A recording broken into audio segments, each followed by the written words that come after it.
Sa ating sumbong at aksyon na edisyon ng July 23, si Bernadette Adrade, ito yung nanay, and si Jonadette Johnson. Hingi sila ng tulong na makausap ang kanyang anak tungkol sa kahihiyan na nangyari sa kanila. Oo. Naalala mo, yung Idol? sa kasal. Kasal po, Idol. Akala ko naayos na to. Baka may- Nag-sorry na yung si Junard. Pero ang kakausapin nyo yung si Junard o yung in-law? Kasi sir, gusto namin makausap silang dalawa.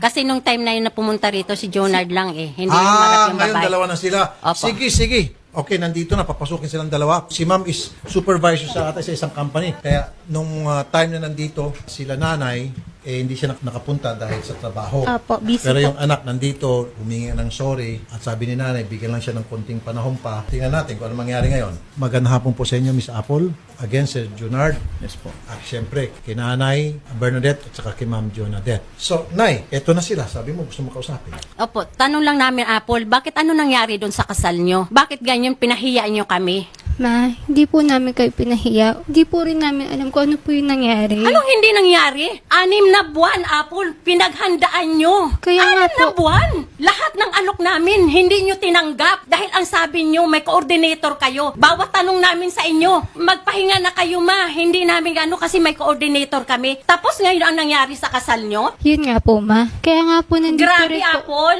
Kaya nga po nandito rin po si Jonard nung araw na yun dahil ipapatulfo din po namin si Melsin Chongko, yung coordinator po namin. Kahit kayo na po, nakita po namin yung staff na nag-interview sa kanya. Alam ko anong kaso po, yung nirereklamo ng asawa ko. Teka lang, Apple. Nung time na yon na nandun na kami sa simbahan, sagad ang kasinungalingan ninyong dalawa. Ang sabi ninyo, nag-text ka sa akin, ate, pwede bang sumabay si Junior sa van? Sabi ko, okay, pwede. Bakit nung papunta na kami ng simbahan, ang sagot ng asawa mo o hilaw mong asawa, ate, sasabay ako sa tatay ni Apple. Nandun kami sa simbahan, na-shock kami. Andun yung papa mo, andun yung mga tsuwin mo. Sino ngayon ang sinungaling? In a last minute, Apple, tawag kami ng tawag sa inyo. Hindi lang kami ang tumatawag sa inyo. Mga pinsan ko, mga auntie namin, tsahin namin, tsuhin namin, tumatawag sa inyo.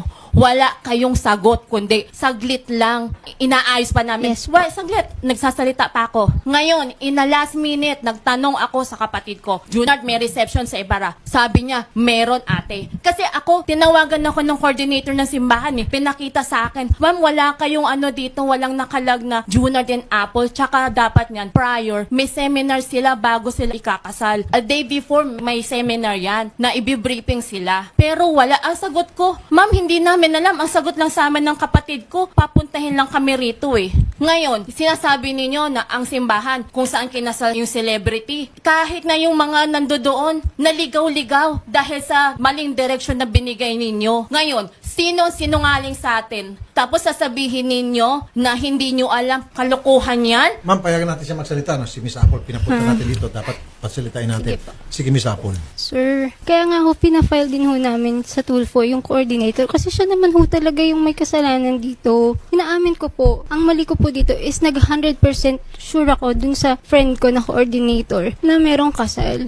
Sir, sino ho bang babae ang hindi nangarap ikasal? 10 taon ho kami. 10 taon ho namin pinangarap yun, sir. Pero naintindihan niyo ho ba yung pinupoint out nila? Alam ko po. Na Alam ko naging po, tao sila sir. doon sa simbahan. Yes, Sana man sir. lamang siniput ninyo sila. At Kasi sinabi niyo, Nay, itong sitwasyon, meron pong nanloko Ito sa po, amin. ganito So po hindi na yung- muna tayo matutuloy, di ba? Ganito po kayo sa'yo nangyari, sir. Nandun pa po yung coordinator that time sa hotel. Kinakausap niya pa po kami kung ano yung paplano namin gawin. Actually, sinabihan niya ako, ipagpabukas na lang natin yung kasal, ayusin ko, ako magbabayad lahat. Sabi ko, hindi pwede. Kasi andito na yung mga mag-anak ko, galing pa rin ho silang probinsya, galing ho sila ng Bicol, lahat naman po may effort eh. Hindi lang naman din po yung side nila. Yung side ko din po, nag-effort na lumuwas ng Manila para rin ho sumama sa kasal. Hindi po to lahat plan. So ano po yung sir. nangyari sa coordinator? Nahimatay po siya, sir. Hindi ko rin Okay. po alam kung bakit. Ang sabi po, na heart attack. Then, ang sabi po din Baka sa nag-inarte hospital- lang. Kasi po, sir, may dumating na hong ambulansya eh. Ang focus ko po, sir, is kung paano ko po masasalba yung araw na yun. So Kung paano sana po- ma'am, sinabi niyo doon sa kanila na Kasi nga po, sir, inaayos pa po namin kung saan po namin sila pwedeng ilipat. kaya nga ma'am, while doing that, pwede naman pagsabayin eh. Kinausap niyo sila, sinabi niyo tunay na sitwasyon, at the same time, gumagawa kayo ng remedyo kung saan ililipat yung venue. Hindi yung nagmukha silang tanga doon, na nakatayo doon, nakabase na sila and all, tapos wala palang mangyaring Sir, kasal. hindi lang naman po sila yung nag-aantay. Yung Kaya mga nga, hindi lang sila. Marami nga kayong Yun nga po, sir. pinaantay. Kasi nga po, hindi pa nga po namin alam kung saan nga po kasi namin sila ilalagay. Ma'am, mag-a-adjust Sobrang sila. gulo na po. Ang kailangan na nila is magsabi kayo. Kasi pag nagsabi kayo ng totoo, then they will adjust. Pag nakita nila talagang gipit nga pala, ito pala talagang nangyari, they will adjust. Sila, ma'am, ay tutulong. Kasi matagal naman sila tumutulong sa inyo eh. Hindi sa kinakampihan ko Alam sila. ko ha? po. Yes po, sir. I'm just putting myself in their shoe. Na kung sinabihan mo lang sila, yung tunay na sitwasyon, na ito yung problema ngayon at naghahanap pa kami ng venue, baka tutulong pa sila. Baka magpaluwal pa sila ng pera to help out. Ang ibig mong sabihin, miscommunication? Yes po. Kasi nga po, sir, gulong-gulo na rin ho kami. Blanco na ho kami, sir. Blanco na ho kaming dalawa Kasi- eh. Kasi, sir, Blanco Sige ba po. yan? Yan yung nasa sa hotel. Pero ang tunay na abay, andyan sa invitation, paano ninyo maipapaliwanag yan? Sino na mga blanco ito? kayo. Yun Ayan hindi po. po namin kilala. Ayan po yung mga kamag-anak ko. Ayan, kamag-anak mo, Kamag-anak, abay, pero wala abay yan sila. sa ano, wala yan Abay sa yan sila. invitation. Abay yan sila. mo na. Ituturo ko kung sino yung mga pangalan ng mga taong yan. Ito po Okay, yan kaya nga, sila. ma'am, bakit ito sila? Sabihin natin, ito yan sila. Pero, paano sila? Ay di, nasa hotel po kami. Bumalik po Pununtahan sila. po nila kami. bumalik po sila. Kinausap nila kami. Sabi, Apple, ano ba nangyari? Sabi Unexplained ko, po. Ma, hindi ko rin po alam. Si Doc Wala po, kang sinagot sa akin, Ma. Apple. Wala kang sinagot. Wait lang po. wait lang po. Explain mo na naman din kami. Side Ayun din po. naman po namin. Ang sabi nila, sabi ko, Ma, hindi ko rin po alam. Ito na po, ginagawa na po namin ng paraan. Actually po, nakakita na po kami ng bagong venue. At 8 p.m. po, yung second venue po, hindi ko na po sasabihin yung pangalan ng ano, kasi nga po, private na rin po yun. So, ayun po, paano yung pera? Diba, pinaghirapan namin yun, sabi po ni ate. Sabi ko, alam ko naman po, te, pinaghirapan niyo po yun. Pero yung ibang pera din po doon, pinaghirapan din po namin Nasabi niyo kay ate? Opo. Opo. Wala, wala silang Ate, sinabi.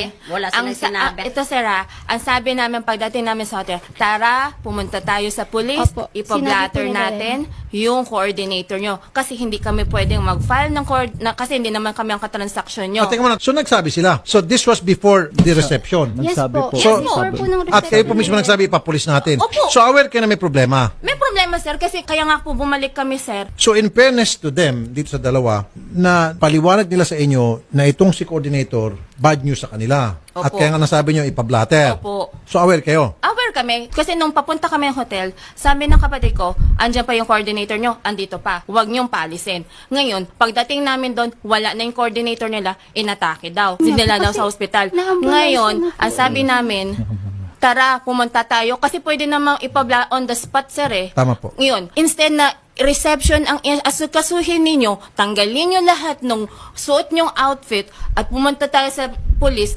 para makasuhan nyo yung coordinator nyo. Kasi kung kami, hindi namin magagawa yun. Ngayon, sir, Magpa-blatter dapat Opo. kayo na Opo. kakasal. Dapat yun Hindi ang pwede sila na Hindi kami. bisita. Pero Yes mas po. prior nila ang reception. Kasi ang reception, pwede naman yan ibaling later. Bukas. Ang punto dito, andyan yung coordinator ninyo, nagkakagulo na, 2 hours nang nagkakagulo. Bakit hinayaan nilang umalis yung coordinator? Malay nyo kung nag-aatak-atakihin lang yun. Ito sa nakikita ko, partly true ang mga sinasabi nila. Base po sa pag-analisa ko, na maaari pong nagpanik itong sila. The problem is, hindi nyo talaga na-communicate sa kanila na maayos, yung naging problema.